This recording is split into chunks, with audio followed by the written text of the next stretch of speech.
Arts at ngayon naman mga boss ay pupuntahan natin ang Tamawan Art Village sa Baguio. Yan ang ating feature sa Cultural Review.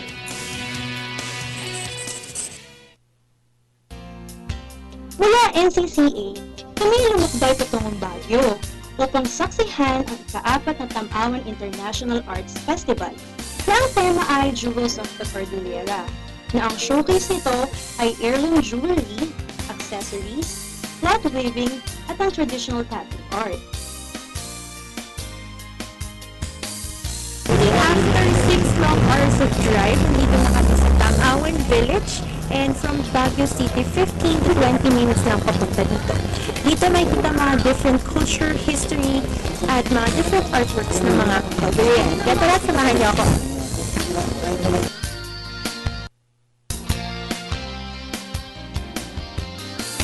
Ang Tamawan Village ay isang lugar na kung saan may experience mo ang cultural travel with a bit of adventure on the side.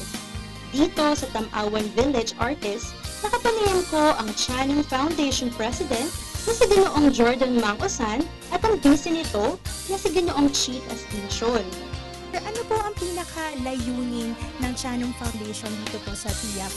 Ang timbangan ay napakahalaga dahil ito nga yung tanging paraan upang maipakikita natin sa mga kabataan ang mga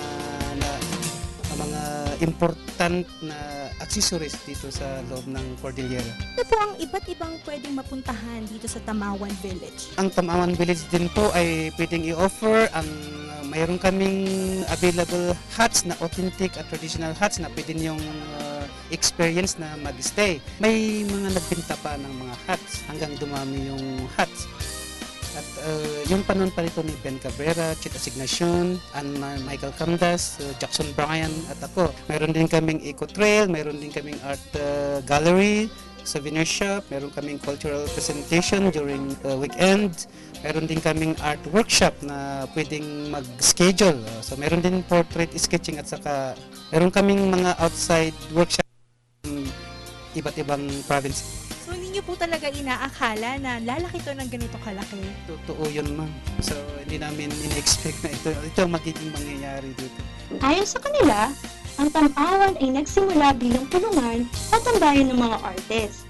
At nang naglaon, ito ay naging museo na. Ano po yung mismo moves ng Tamawan Village para po ma-promote ito? Sa Tamawan Village, we have 4 galleries. We have the Village Gallery, Bugnay Gallery, at saka yung sa Cafe Gallery. Sa Tamawan Village Artists, yung 23 members namin, 80% are Cordillerans coming from Mountain Province, Ifugao, Kalinga.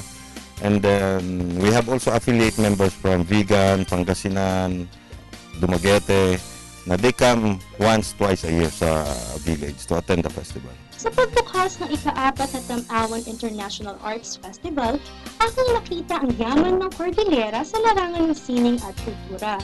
Napakagandang pagmasdan ng mga katutubong sayaw at ang kanilang musika o tugtugin sa saliw ng kanilang katutubong instrument, mga kasuotan, aksesorya, tahanan o kubo, ang kanilang traditional cloth weaving, ang kanilang pagpiging o kanyaw, at higit sa lahat, ang kanilang pagkain.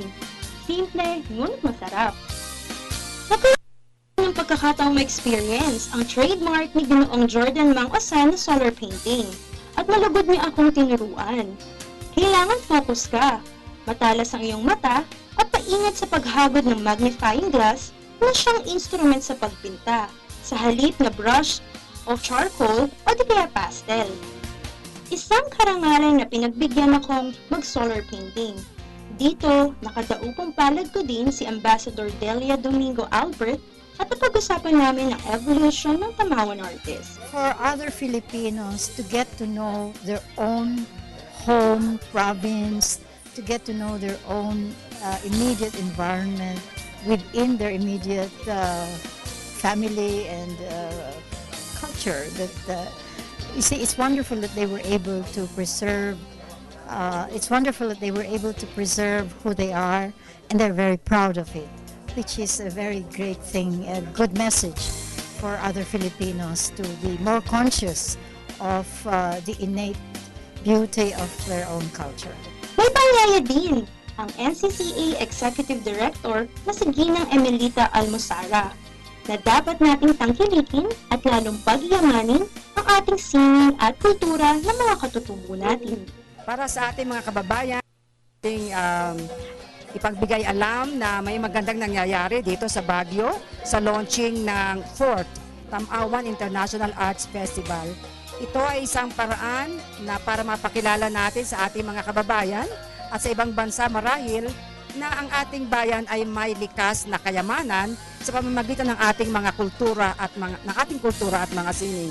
Kung kaya tayo ay makiisa at alamin natin ang kayamanan ng ating bansa. So ulit, na-experience ko sa Tamawan Village ang Garden in the Sky na nagpapakita ng broad diversity of flora and fauna. So, if you are into plant and flower photography, magugustuhan mo dito habang nag-enjoy ka ng cultural trip.